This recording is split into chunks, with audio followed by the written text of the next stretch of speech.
Alright, somebody left a comment on the video JFK assassination partially explained part 1, which is a video about the evidence surrounding the rifle. Actually, I should say it's some of the evidence. When I was making the video, I forgot a few points that I wanted to make about the rifle, but I think it's a good video in that it explains a few of the misconceptions surrounding the rifle. For example, one of the things that conspiracy theorists used as evidence of a conspiracy was that the scope was useless. That Lee Harvey Oswald, or whoever it was that assassinated the president, could not have used that rifle because the scope was useless. Well, I explained why that may or may not be the case. At least there's case. The conspiracy theorist's case that rifle was not used is very weak. And I explained why in that video. I'm trying to make this video short, so hopefully if you're interested about the rifle, go watch that video. And eventually in the future I will make the video that includes all the evidence. I forgot a few points the conspiracy theorists make about the rifle that I forgot to mention, but I'll leave that for later. So anyway, so this guy left a comment, John Tapscott, I hope that's how you pronounce it, made the comment on that video that I just spoke about. He says, yep, Mac Wallace was a good shooter, knew how to handle a gun. Mac Wallace is a guy that worked, that there is no what word should I use? There is no reason. If Mac Wallace was involved in the assassination, then LBJ was involved. Lyndon Johnson was involved in the assassination because Mac Wallace worked for LBJ, and in fact, there's really good reason to suspect, actual in a court of law evidence to suspect that Mac Wallace killed people in working for LBJ. There's really good reason to suspect. If Mac Wallace was involved in the assassination, LBJ was also involved and probably was the head honcho or whatever you want to call him. So anyway, so I respond to him, thanks for the comment. Mac Wallace was a shifty guy that did work for the VP, LBJ. But his fingerprint being on the 6th floor of the TSBD, the Texas School Book Depository, is not enough evidence to conclude anything. And I left it at that because I wanted to make a video. But before I was able to make a video, he replied this: it's enough for me to conclude that Wallace was there and involved. It's enough. This is me talking. It's enough to conclude that he was there. It's not enough to conclude, at least conclusively conclude, that he was involved. Okay, meaning that he was in the book depository, but he may or may not have been there during the shooting, which is what everybody assumes, right? Okay, so this is. I'm gonna continue reading his comment. Excuse me. It's enough for me to conclude Wallace was there and involved. Your fingerprint in general not found at a place where you haven't been. Okay, so he's saying that the fingerprint being there means he was there. Yes, that is correct. Of course, it's speculation and a stretch, perhaps. I don't think it's a stretch, but it's not conclusive. But I believe that Wallace was on the 6th floor, was the 6th floor shooter on behalf of LBJ. Yes, if Mac Wallace was a shooter, he would have been doing it on behalf of LBJ. The Mafia and the CIA had their own teams in place as well. Yeah, I'm not so sure about that, but I understand why people would suspect that. Obviously, they would all be primary suspects. I don't remember. I would definitely, starting the investigation way back then in '63, I would definitely suspected the Mafia and definitely suspected the CIA. But I'm not sure if you can conclude that they were involved. So anyways, at least not in the actual shooting. So anyways, let me continue reading. Okay, where was I?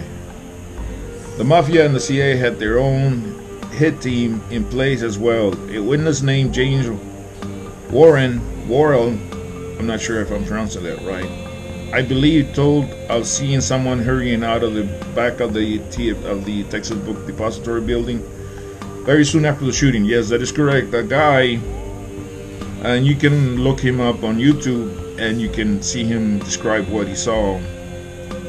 And that's very true. He saw somebody. Okay, let me finish reading what he said and then I'll try to explain. The description he gave sounds much like Wallace. Yes, it does. Definitely. A heavy-set guy in a suit, wearing glasses, if I remember correctly. I'm not sure about that. But anyways, it does fit Mac Wallace's description. That's not to say Oswald was not involved. It could be that Wallace used the gun Oswald brought into the TSB. That strikes me as a little bit of a stretch. Why would Oswald, a guy that needed a ride to get to work, be the one to bring the gun if the shooter was somebody else? You know, that's not that would be a stretch. The way he describes it, that would be a stretch. I would think that if Oswald brought the gun in the morning, which I think he did, he would have brought it for himself, for his use, not for somebody else's. Okay, so he makes quite a few points that are true, and starting out an investigation before knowing anything else, I think it's a good idea to suspect the CIA, to suspect the mafia, to even suspect the FBI, and in fact, the Warren Commission suspected the mafia, the FBI, but they didn't include that in the Warren Commission report. So, anyways, and Mac Wallace would be a primary suspect, definitely, and there's plenty of evidence. There's the evidence that pointing in his direction, because the fingerprint was found of Mac Wallace was found on the 6th floor. Well, actually, let me pull back a little bit. A fingerprint was found that could not be identified. It did not belong to any of the cops that were there, and it did not belong to any of the workers that were there, of the people that worked as the school book depository. So anyway, so this mystery fingerprint was a mystery up until I'm gonna guess late 70s, early 80s.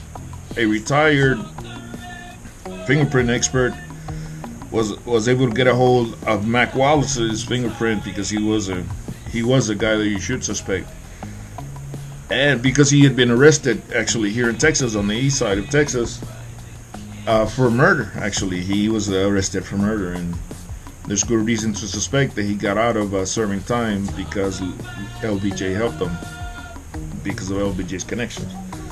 So anyway, so he compared them and he found that they were identical. I'm not sure if identical, but they matched enough where he was able to conclude that the fingerprint was Mac Wallace. So there's that, right? The thing about the fingerprint is that the FBI did exactly the same thing afterwards, and they concluded that it was not Mac Wallace. But let's, for argument's sake, say that the FBI is biased. They don't want to reopen the case, right? And this guy, whatever his name was, expert, a fingerprint expert, was correct. It was Mac Wallace. That does not, his fingerprint found on the 6th floor by itself does not conclude much, other than Mac Wallace was there. We can't conclude if he was there before, during, or after. You just know that he was there. And there was this witness that saw a man that fits the description of Mac Wallace running out the back. That is very true. And the witness died in supposedly suspicious circumstances. But here's more evidence that might make some people think that Mac Wallace was involved. And this evidence, I conclude Mac Wallace was not involved. Mac Wallace confessed to a colleague of his and named names and described how they did it and everything. And you can find that guy also on YouTube. He described, it's hearsay. It's obviously Mac Wallace telling this other guy that was in the criminal. He had. I don't know if he was like a murderer, but he definitely was some sort of criminal. he depicts in a YouTube video his conversation with Mac Wallace confessing how they did it, right? And I believe that guy.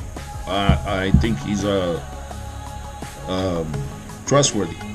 The thing is that the way Mac Wallace described it does not fit the evidence.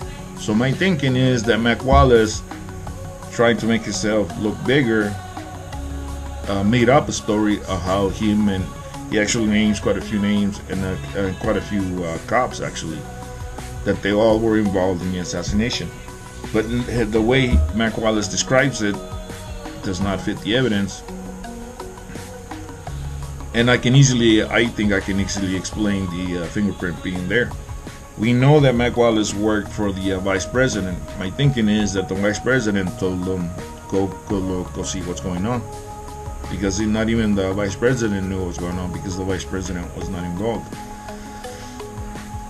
So I think I can explain it away because of Mac Wallace's confession, that it was obviously bogus, that he had no idea what actually happens, but he trying to boast, trying to make himself look, I don't know, like a tough guy, bigger than what he actually was.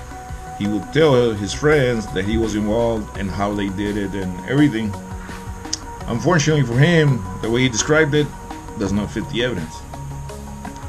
So my thinking is that Mac Wallace didn't have anything to do with it, even though I think when you start trying to figure this stuff out, Mac Wallace is a prime suspect.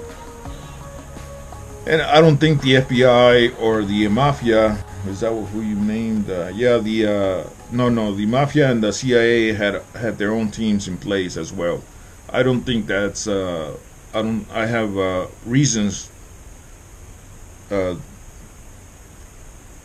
to eliminate them as suspects as well. But I'll leave that for another video. I'm trying to make the video shorter. So anyways, Mr. John Tapscott, thanks for the comment. It's all interesting points that you made, but I think if you look up that guy, which I wish I could remember his name, you're going to conclude the same as me, that Mac Wallace, when he confessed to it, he described everything. It was obvious that he wasn't lying. It's obvious because he didn't even, most of the evidence all of the evidence he seems to contradict. So I don't think Mac Wallace had anything, even though Mac Wallace should have been in jail even before the assassination. So anyway, so I guess that's it.